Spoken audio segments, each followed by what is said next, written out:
पहा नवीन एपिसोड्स एकदम add free.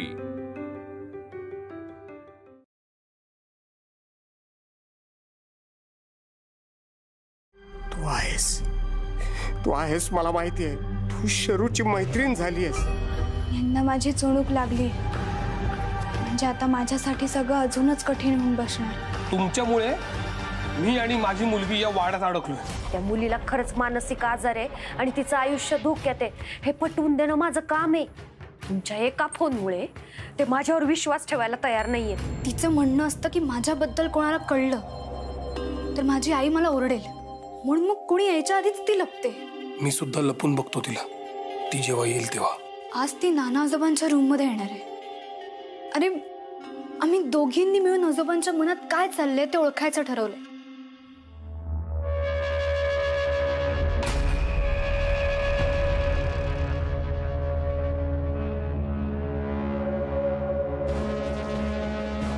मला कळलंच पाहिजे कोण आहे ही मैत्रीण।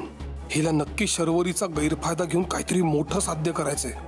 त्यासाठीच तिने नावही सांगितलं नाही अजून।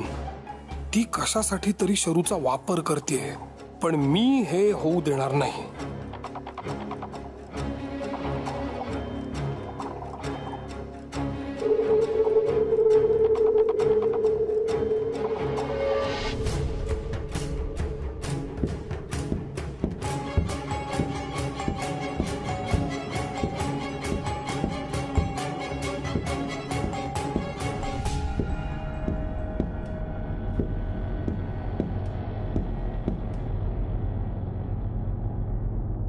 काय ग, जाऊ ना नानांच्या खोलीत।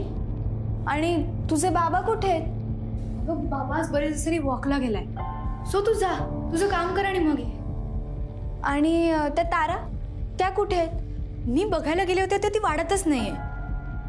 आय थिंक काहीतरी काम असेल म्हणून ती बाहेर गेली असेल, तशी ती तिच्याच जगात असते।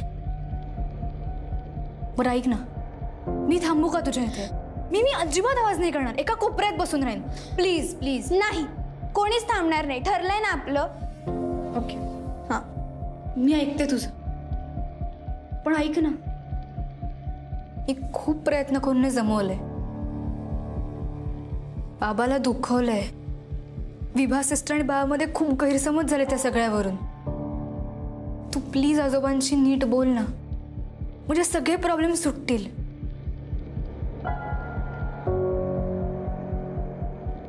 बरं, आता तू जाशील का? मला माझं काम करू दे। आणि ऐक ना,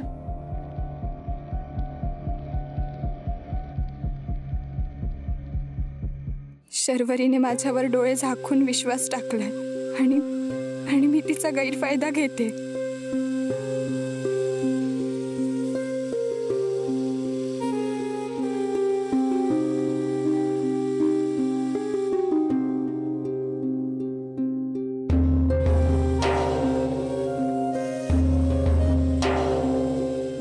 आता हे वाईट वाटणं सोड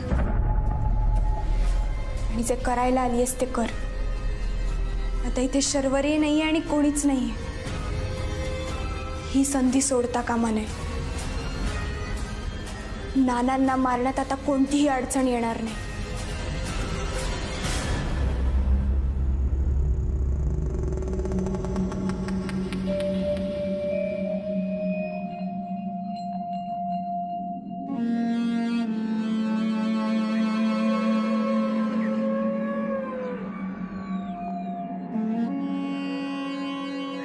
शरूच्या पवित्र आत्म्याचा आधार घेऊन आलीस नाही का?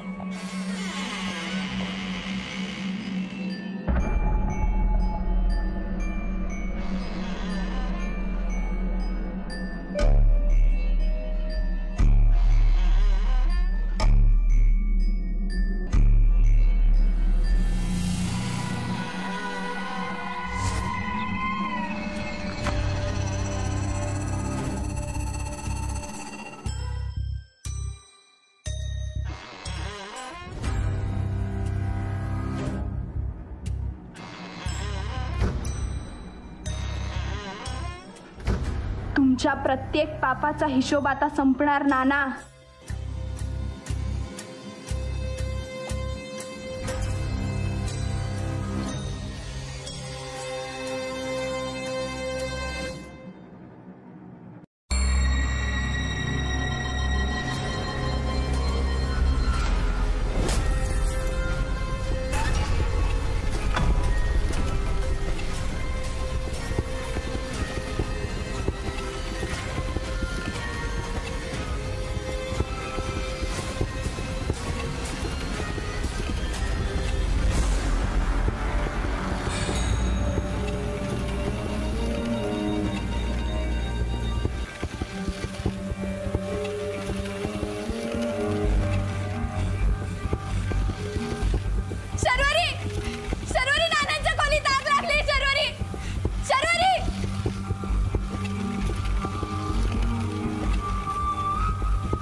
आजोबा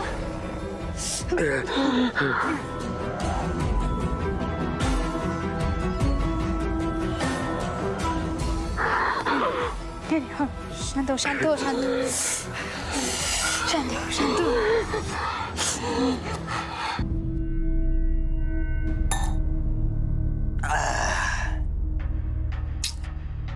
इज्जतीचा फालुदा झाला आपल्या त्या विभासमोर झाला आपल्या इज्जतीचा फालुदा. ते पैंजण वाजायचं ते आपण घाबरलो ना, ते पाहिलं तिने यार वाड्यातून, विभाने पाहिलं. पण काय पण बोला शशा, आपली वहिनी रमली तिथं वाड्यात. ए माझ्यावर कशाला चिडतो, सोड. तुला सांगतो, पोरगी असो ना तर बाई श्रीमंतांकडेच जातात, पैशावाल्यांनाच भेटतात त्या. तुझ्या बाबतीत वेगळं काय घडणार रे? तुझ्याकडे नाही पैसा, तो महाजन बघ शहरातला आहे, पैसा आहे, दिसायला पण बरा आहे, ती त्याच्याकडेच जाणार. अरे लगीन झाल्यापासून गरिबीत आहे ना ती, मग आता नवरा गेल्यावर आहे तिच्याकडे संधी. तुझ्यासारख्या फाटक्याकडे कसं येणार ती? ए गपतो का आता? अरे गरीब असलं म्हणून काय झालं, आता एक दिवस आपण पण श्रीमंत होणार. होशील ना, पण त्यासाठी तुला ना दरोडा टाकावा लागेल, नाहीतर कुठनं तरी ना गबाड लागायला पाहिजे हाताला. घबाड?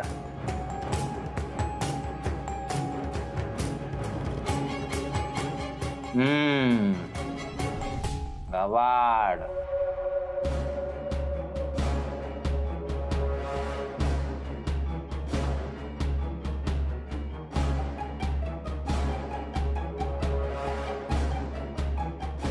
देवा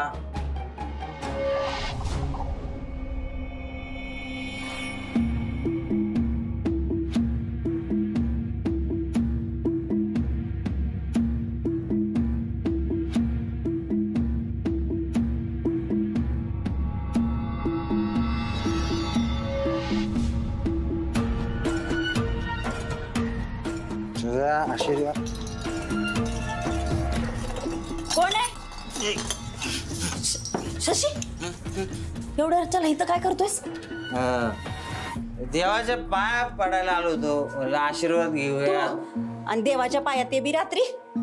हा. शशी सूर्य काय आहे? काय लपवतास? काय नाही. इकडं दे. नाडं. कशाला पाहिजे तुला? हात लावू नकोस त्याला. शशी म्हणजे काय? अजिबात मिळायचं नाही. हात लावू नकच म्हणजे काय? माझ्या बापानं मारायच्या आधी मला सांगितलं होतं हे सोन्याचं नाणं आहे. आणि मला आता तू सांग, हे खजिना कुठं आहे? मला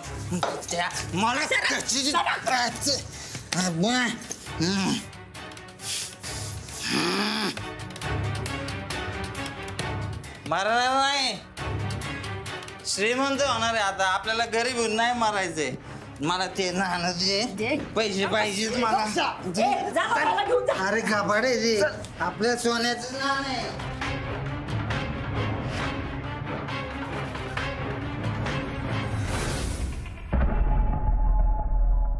तुम्ही एकदा चंद्रविलास मध्ये आलात की तो तुमची पाठ सोडत नाही. इथली आग, पाणी, तुमचा श्वासही चंद्रविलासच्या हातात आहे. नरहर पंथाचं चंद्रविलासवर नियंत्रण आहे. त्यानं अनंताला वाचवलं, कारण तो त्याच्या सावजांना काहीही होऊ देणार नाही. म्हणूनच आग विझली आणि अनंत वाचला. याचा अर्थ त्या शक्तीचाही नरहरी पंथासमोर निभाव लागत नाहीये. परमेश्वरा, मला कसे कळेल ती शक्ती कोण आहे? मला त्या शक्तीशी बोलायचंय. मला त्या शक्तीपर्यंत पोहोचव देवा. अतदर्शक दृष्टिदानाय नमः. पथदर्शक दृष्टिदानाय नमः. सांग कोण आहे ती ही व्यक्ती, सांग.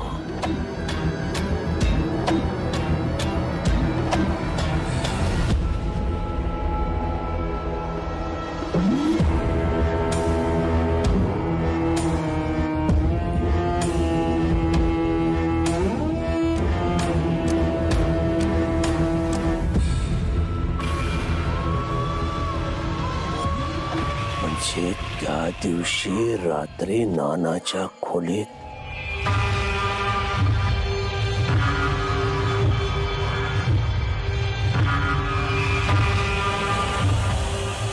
नंदा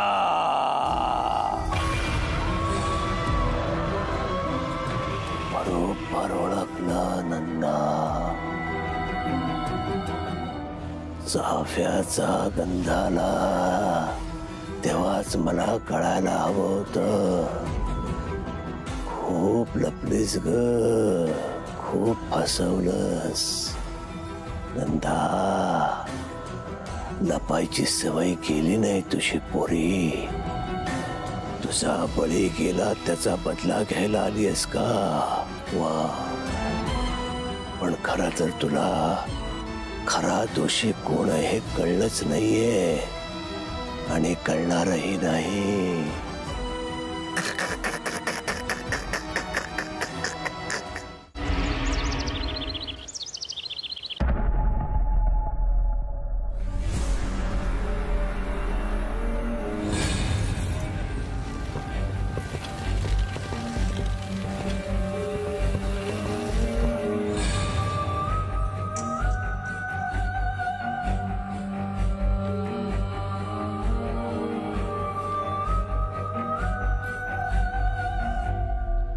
बाबा गुड मॉर्निंग.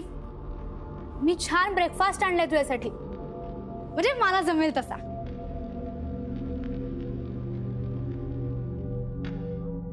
काल आग लागल्यानंतर तुझी मैत्रीण का नाही आली?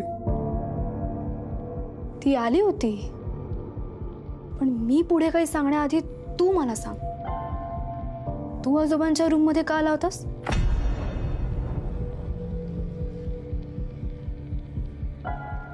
तुझ्या त्या मैत्रिणीला भेटण्यासाठी मी थांबलो होतो.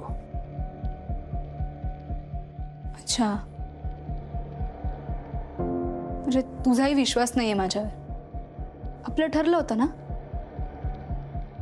मी तिला आधी आजोबांना भेटवायचं आणि मग तुला भेटवायचं. मग असं का केलंस? तूच मला सांगतोस ना, मला न सांगता काही करायचं नाही, कुठे जायचं नाही, सगळं खरं सांगायचं. आणि आपला नियम तूच ब्रेक केलास का? तुलाही कन्फर्म करायचं होतं ती खरंच आहे का नाही? नाही, असंच नाहीये ते. म्हणजे त्या विभावरी सिस्टर आणि तारा मावशी सारखी तुलाही शंका आली होती माझ्यावर. बावळट आहेस का तू? बावळट कशाला म्हणतोस? वेडी म्हणणं मला. सगळ्यांनी वेळ ठरवले, तूही वेळ ठरव. दुसऱ्यांची मतं माझ्यावर लादू नकोस.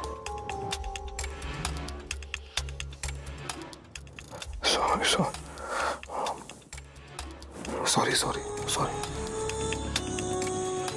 नाही बोलायचंय तुझ्याशी. Sorry, I am sorry sorry. मला तसं प्लीज प्लीज ऐक ना माझं शरू, प्लीज शरू यार.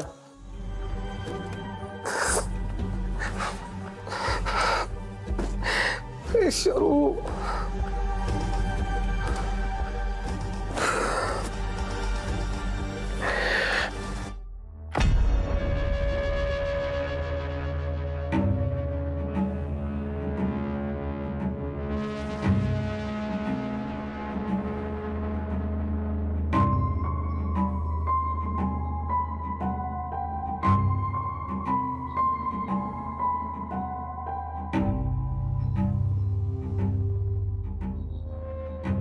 दूर दूर जा, देह गेला मसनात.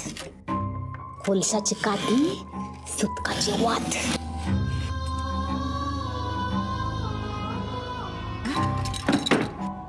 अमोशाची आज्ञा दिली वाड्याला.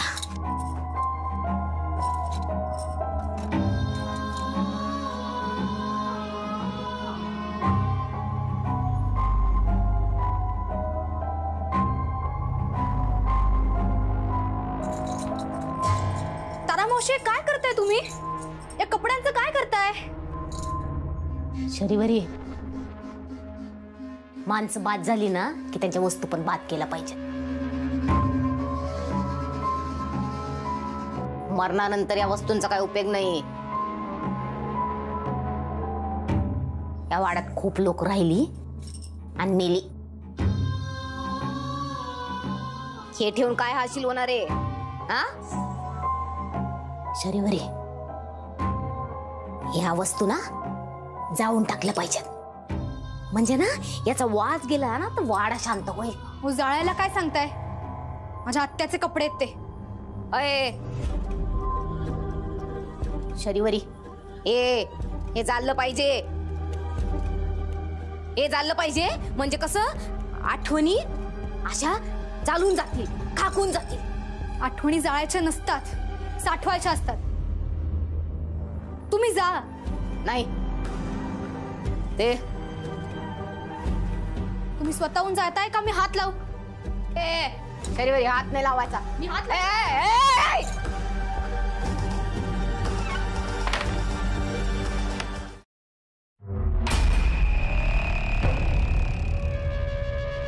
तू आहेस का जवळ?